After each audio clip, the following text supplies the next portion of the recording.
Ito na naman po si Baby Tonton namin. Kahapon okay na siya, kumain na siya, paikot-ikot na siya. Ngayon, eto na naman, she's dying. Hindi ko alam, ang tindi na ubot sipon. Ang magkaroon lang naman ng ubot sipon na problema sa lungs, yung rescue namin na si Sweet at saka si Mommy Sweet. Pero sa malayo ko sila inano, hindi na para hindi sila mahawa. Siguro talagang lungs yung problema, kaya ayan. Yan sila. Eto, naglinis ako. Ayan yung hose. Hindi pa ako tapos. Pag ako naglinis, buo yan, yung tubig. Pinapaliguan ko ang buong bahay. Lagi ako nagsasanitize. May sabon. Lahat yan. May chlorine. Pero, kaya nag-uubos ang maghapon ko sa paglilinis.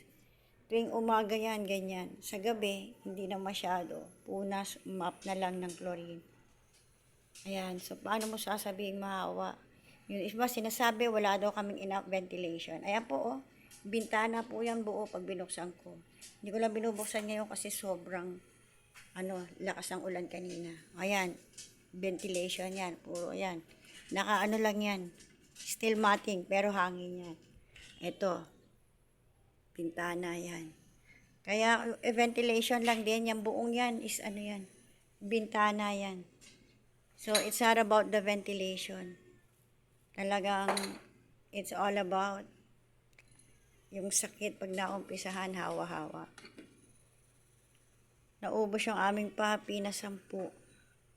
Yan si Asra, anak niya si Adrian. Si Coco ang nauna. Pero lahat yan may nagkasakit.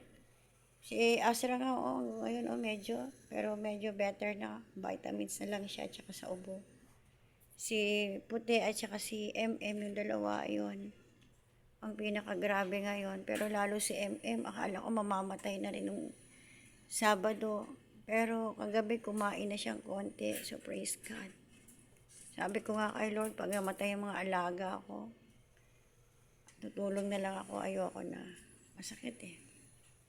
Ito sila. Kasi naglilinis ako ng sahig eh.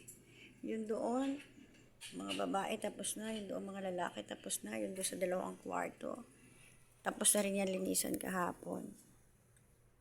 Although, hindi ko pa naipasok doon sila sa ito yung kanilang food. Pinapalamig ko. Kasi talagang naglilinis muna ako bago ko sila pakainin. Dahil ayoko nga kumain sila ng marumi.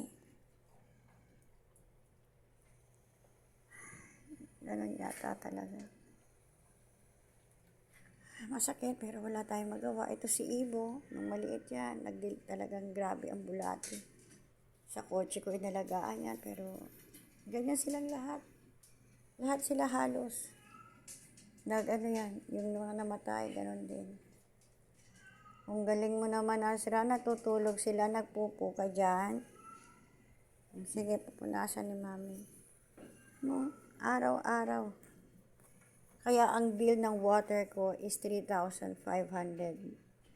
more or less. Hindi bumababa ng 3,500. Bumababa man 3,432. But then, hindi bumababa ng 3,000 pala. Oh, bakit ang ilita? Agad dito. Mga pusa ko.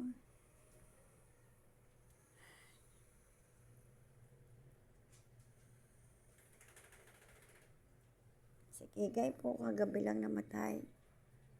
Kung nagde-delivery siya, 2 days siyang grabe ang iyak niya, paano. Hindi ko matiis. Wala eh. Akyat ka na rito!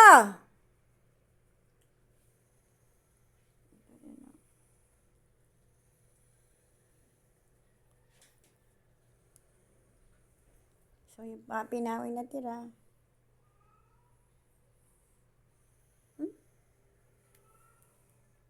Asan na yun? Ayun, nandun sa dulo. Isa na lang ang natitirang papi. Tsaka yun pala, dalawa.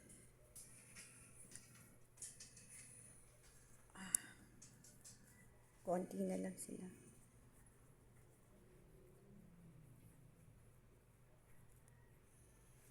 Isipin mo yung nililinis ko araw-araw. Ay, Lord, tama na po. Parang awa mo na. Anyway, have a nice day, everyone. Nilagyan ko ng karton lang yun kasi sobrang init pag tag-init. Kahit na may yung iba karton.